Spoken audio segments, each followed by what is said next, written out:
Desmi Nurida, NIM 2152318082. Ya, Ai Fatmawati 2152318081. Nama saya Rahma Wulansari, NIM 2152319096 dari kelas Perbankan Syariah 1C.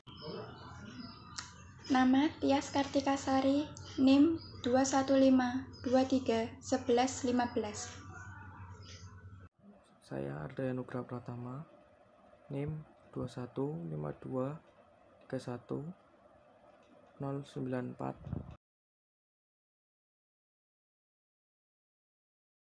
Komunikasi. Pengertian komunikasi. Komunikasi sendiri berasal dari bahasa Inggris yaitu communication, yang berarti sama. Secara pengertian, komunikasi dibagi menjadi dua, yaitu komunikasi secara umum dan komunikasi menurut ahli.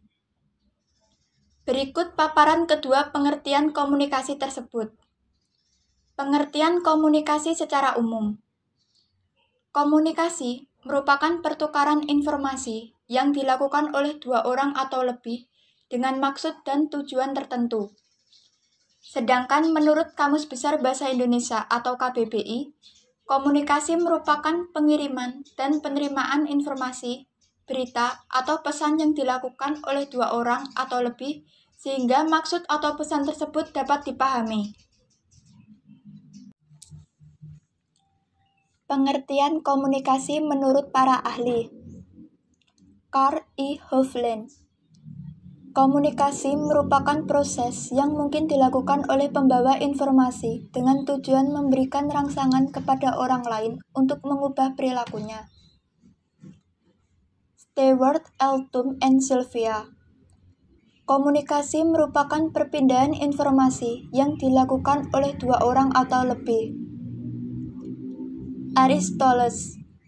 Komunikasi adalah alat yang dapat digunakan oleh masyarakat untuk ikut berpartisipasi dalam proses demokrasi.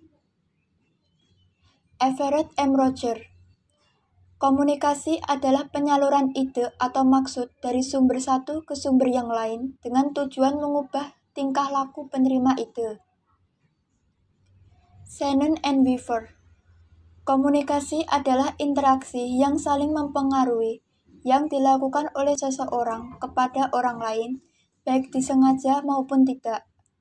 Menurutnya, komunikasi tidak terbatas pada bahasa verbal saja, namun juga pada ekspresi wajah, lukisan, teknologi, dan lainnya. James A. F. Stoner. Komunikasi adalah sebuah proses yang dilakukan seseorang dengan tujuan memberikan pengertian kepada orang lain dengan memindahkan suatu pesan tertentu. Raymond S. Ross.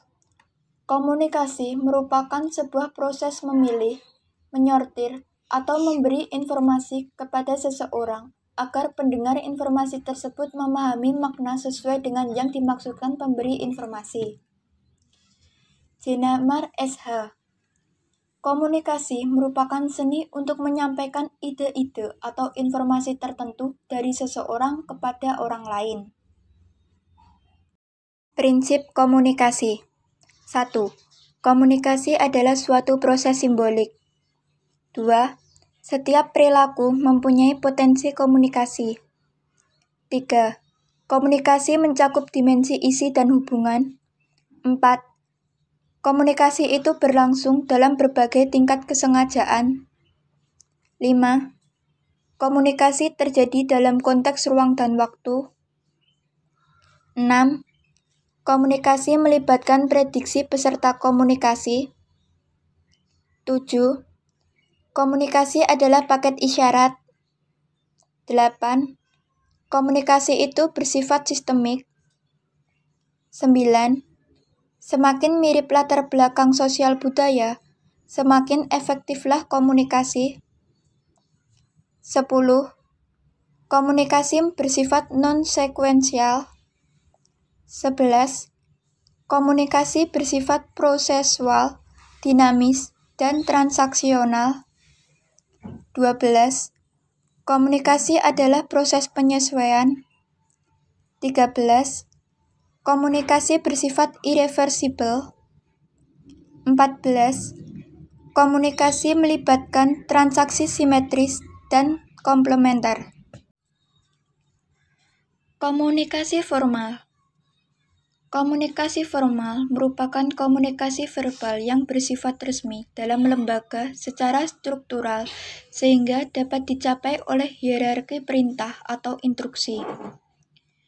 Komunikasi formal terjadi ketika komunikasi antara dua orang atau lebih yang ada pada suatu organisasi berdasarkan prinsip dan struktur organisasi.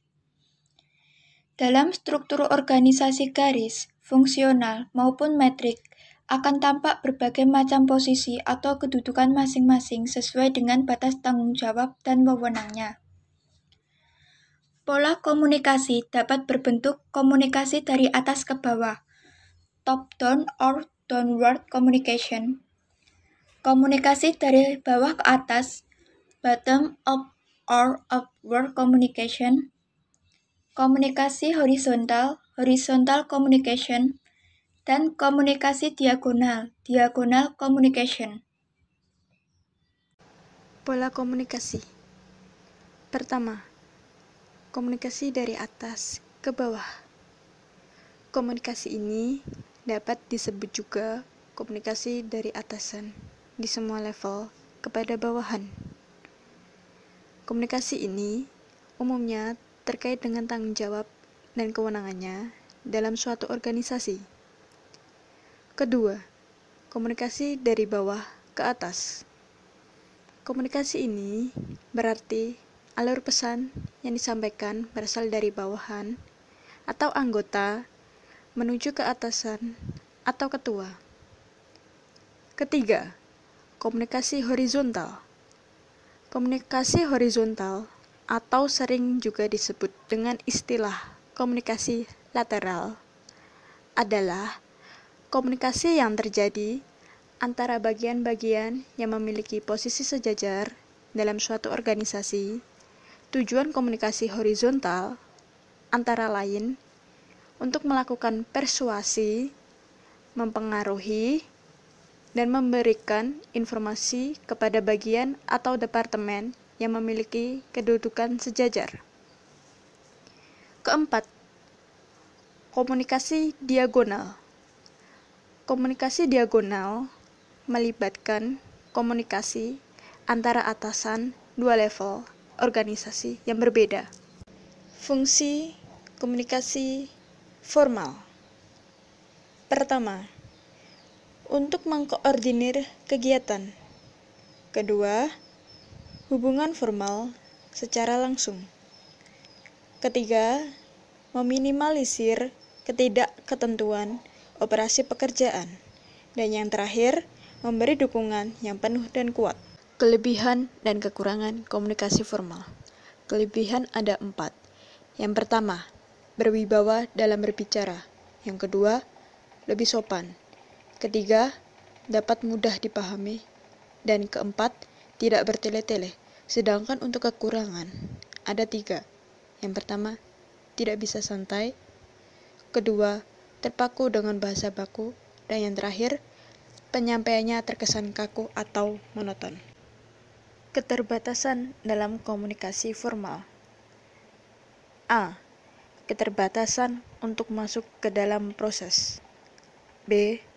Banyak langkah yang harus dilalui. C. Alur pemberian gagasan yang rumit. D. Distorsi pesan. E.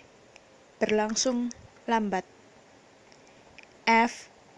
Tidak mengalami kemajuan. G. Penggunaan bahasa formal. H.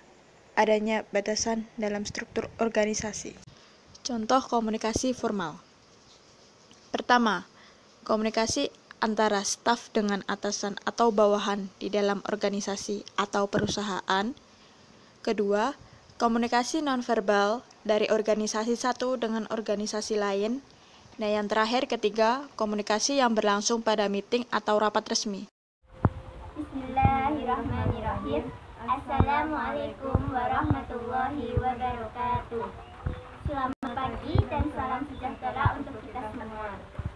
Yang kami hormati Ibu Dr. Oktaviani Windra Puspita, MPD, selaku dosen pembimbing mata kuliah Bahasa Indonesia.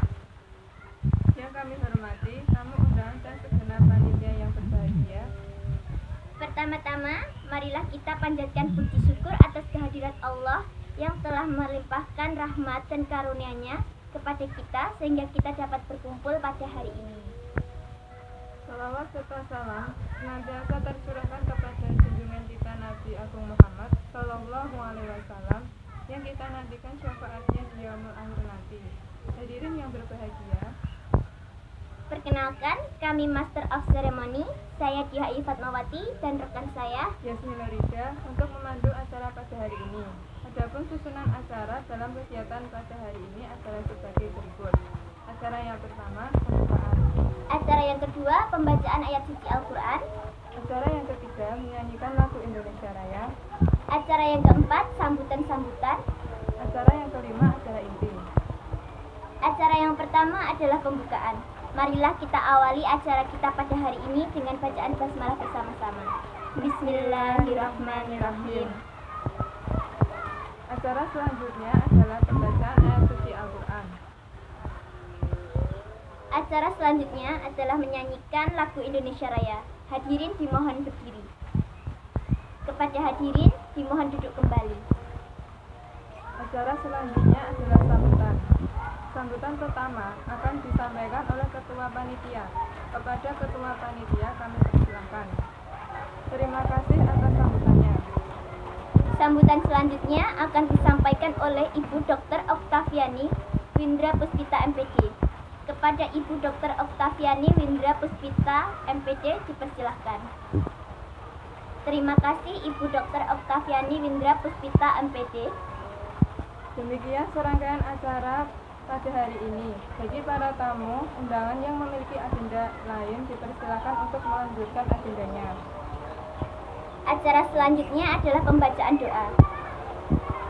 Kami Master of Ceremony dan seluruh panitia yang bertugas mengucapkan mohon maaf apabila ada